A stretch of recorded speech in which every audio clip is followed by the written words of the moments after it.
E aí, pessoal, beleza? Professora Juliana.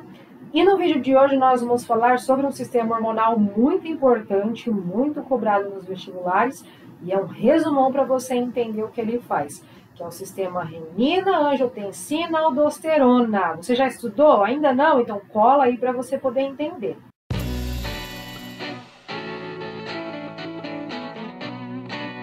O sistema renina, angiotensina e aldosterona é um sistema hormonal. A gente também pode abreviar esse sistema por SRAA, para não ficar escrevendo esse nomão toda hora, esses três nomes enormes. E ele está relacionado com várias coisas no nosso corpo, mas principalmente com relação ao controle da pressão arterial. A gente geralmente estuda isso na escola, na faculdade, quando a gente vai ver sistema urinário, sistema cardiovascular, até mesmo em sistema endócrino a gente acaba estudando, mas principalmente aí em sistema renal. Eu ensino esse conteúdo geralmente com o sistema renal e a gente complementa depois quando fala de sistema cardiovascular. Tá? Então ele está relacionado com o controle da pressão arterial. Então, quando a gente pensa no nosso rim, olha o nome renina. Renina vai lembrar muito rim. Então, quando a gente pensa nos órgãos rins, que eu vou colocar uma foto aí para você ver, o rim, ele tem um papel importante para o controle dos fluidos corporais. Então, quando o rim, ele começa a produzir essa enzima chamada de renina, a renina é produzida em regiões do nosso rim que são chamadas de células justaglomerulares. Quando a renina é secretada, ela vai ser liberada em resposta ao quê? A sinais que o teu corpo pode dar, como, por exemplo, uma baixa pressão arterial, um baixo volume de sangue e também uma baixa concentração do íon sódio no corpo. Mais uma vez, sódio, potássio, relacionado com essa situação aí da pressão do corpo, pressão arterial. Quando a renina é liberada, ela vai agir sobre uma proteína que o teu fígado produz. Então, a renina, que foi produzida pelo rim, vai agir numa proteína do seu fígado, chamada de angiotensinogênio. Olha o nome da proteína. Quando a renina age sobre o angiotensinogênio, ela produz então, ela estimula a produção de uma outra proteína que é chamada angiotensina 1.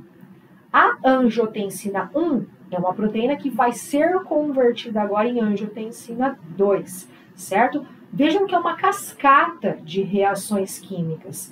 É mais ou menos como ali a gente estuda o processo de cicatrização, né, feito pelas plaquetas, tromboplastina, vitamina K, íons e tudo mais.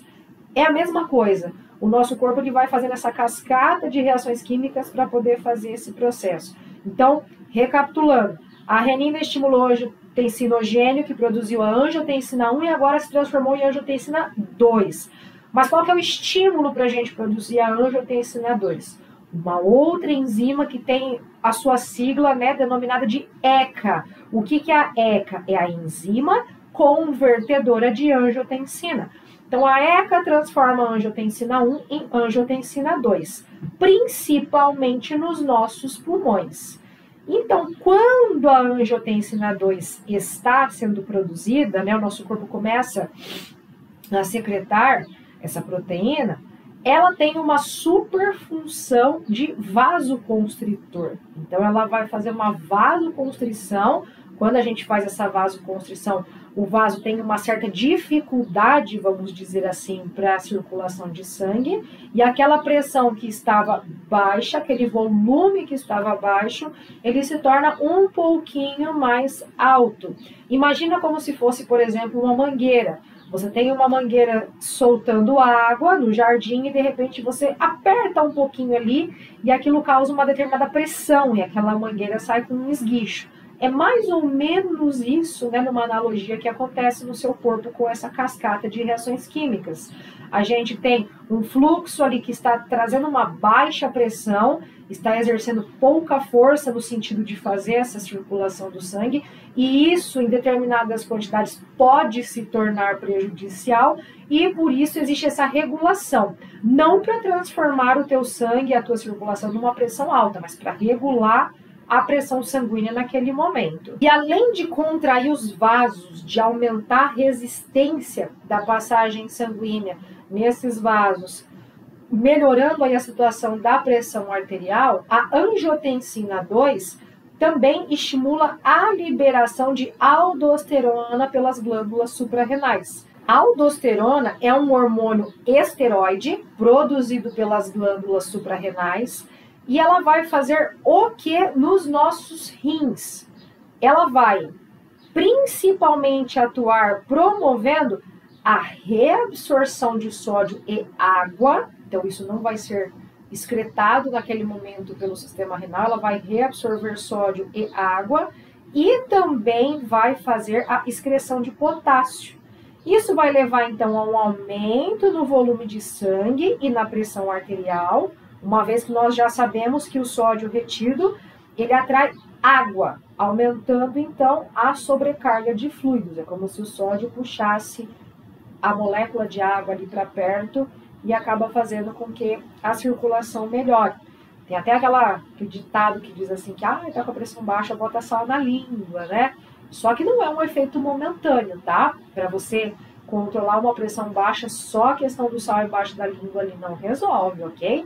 Mas nesse caso aqui, pensando na circulação sistêmica, a quantidade de sódio que você tem dentro do corpo que é reabsorvida, não é mandada para a urina, ela vai ajudar a puxar água nesse momento e vai ajudar a controlar essa quantidade de fluidos, fazendo com que a tua pressão aumente e fique mais próximo do normal.